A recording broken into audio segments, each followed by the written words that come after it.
As part of the 86th Texas Legislative Updated Series, this video addresses other school safety legislative changes.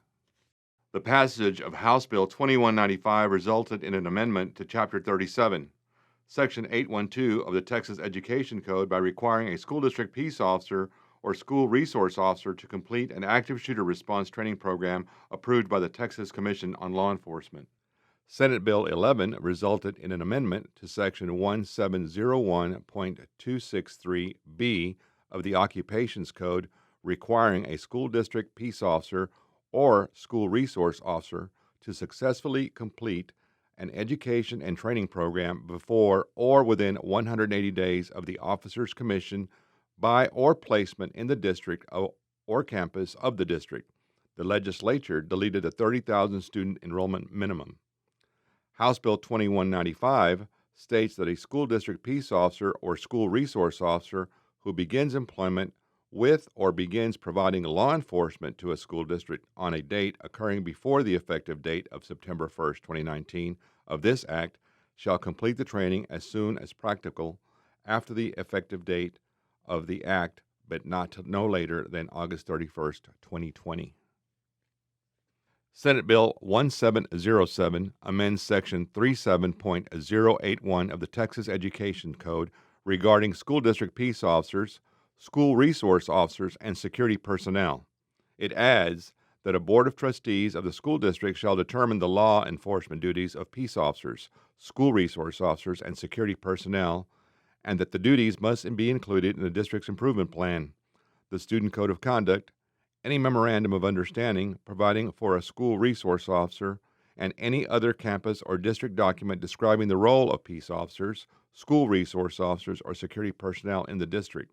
It further adds that in determining the law enforcement duties under subsection D, that the Board of Trustees or the school district shall coordinate with district campus behavior coordinators and other district employees to ensure the school district peace officers, school resource officers, and security personnel are tasked only with duties related to law enforcement intervention and not tasked with behavioral or administrative duties better addressed by other district employees. Senate Bill 2135 amends Article 15.27 in the Code of Criminal Procedures. Both the oral and written notice shall contain sufficient details of the arrest or referral and acts allegedly committed by the student to enable the superintendent or the superintendent's designee to determine whether there is a reasonable belief that the student has engaged in conduct defined as a felony offense by the penal code or whether this is necessary to conduct a threat assessment or prepare a safety plan related to the student. The information contained in the notice shall be considered by the superintendent or the superintendent's designee in making such a determination.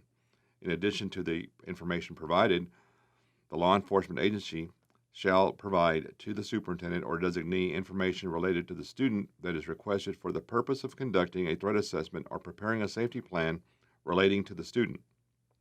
A school board may enter in a memorandum of understanding with a law enforcement agency regarding the exchange of information relevant to conducting a threat assessment or preparing a safety plan.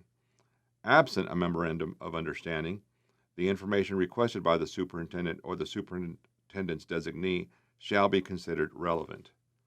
It also updates Section 58.008 Family Code that law enforcement records concerning a child may be inspected or copied by the chief executive officer or the officer's designee of a primary or secondary school where the child is enrolled only for the purposes of conducting a threat assessment or preparing a safety plan related to that child. This pertains to public schools, open enrollment charter schools, and private schools. Senate Bill 11 updates Section 37.113 to the Texas Education Code regarding bomb threat notification.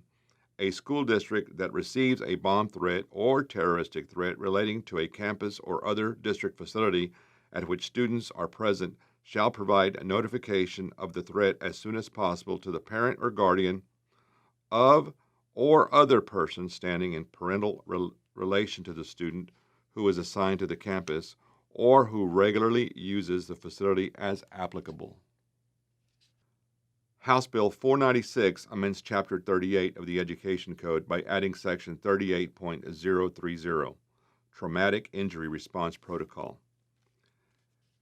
Each school district and open enrollment charter school shall develop and annually make available a protocol for school employees and volunteers to follow in the event of a traumatic injury.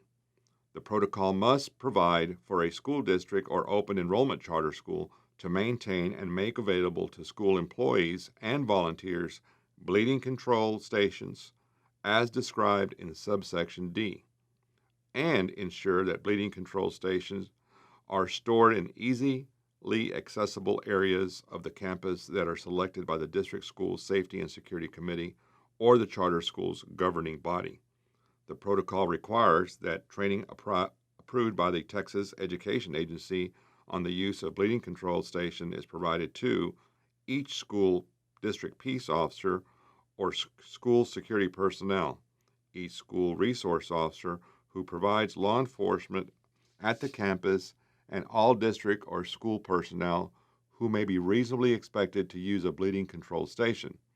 The protocol requires the district or charter school to annually offer instruction on the use of bleeding control station from a school resource officer or other appropriate district or school personnel who is receiving the training under subsection 3 to students enrolled at the campus in grades 7 or higher.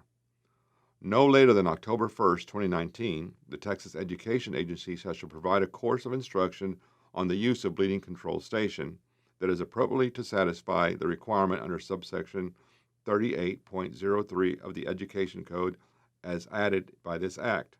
As soon as practicable, after the effective date of this Act, and not later than January 1, 2020, each school district and open enrollment charter school shall develop and implement the traumatic injury response protocol required by section 38.030 of the Education Code as added by this Act.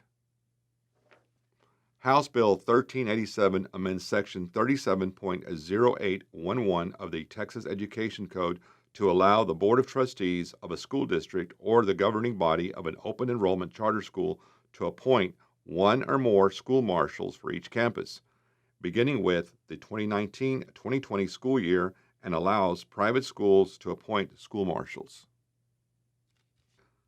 Senate Bill 11 further addresses facility standards. The Commissioner shall adopt or amend rules as necessary to ensure that building standards for instructional facilities and other school district and open enrollment charter school facilities provide a secure and safe environment. In adopting or amending these rules under this section, the Commissioner shall include the best of practices for 1. The design and construction of new facilities, and 2. The improvement, renovation, and retrofitting of existing facilities. As rules are adopted, they will be communicated to districts and charter schools.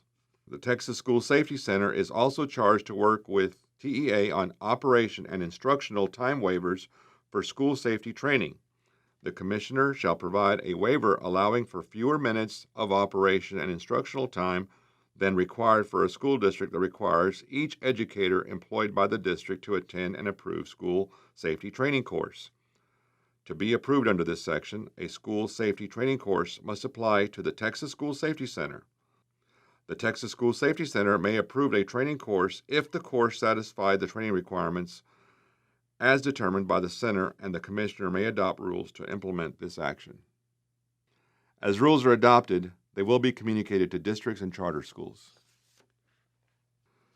Senate Bill 11 further addresses mental health promotion in schools and adds the creation of the Texas Child Mental Health Care Consortium. TEA is working on mental health mandates required of the agency, such as a statewide and regional inventory on mental health resources and a statewide plan for students' mental health. The Texas School Safety Center is committed to working with TEA and other mental health agencies to ensure that our procedures, best practices, and guidance align with the resources developed under Senate Bill 11. You can follow the Texas School Safety Center on Facebook, Twitter, or Instagram. You can email us at txssc@txstate.edu.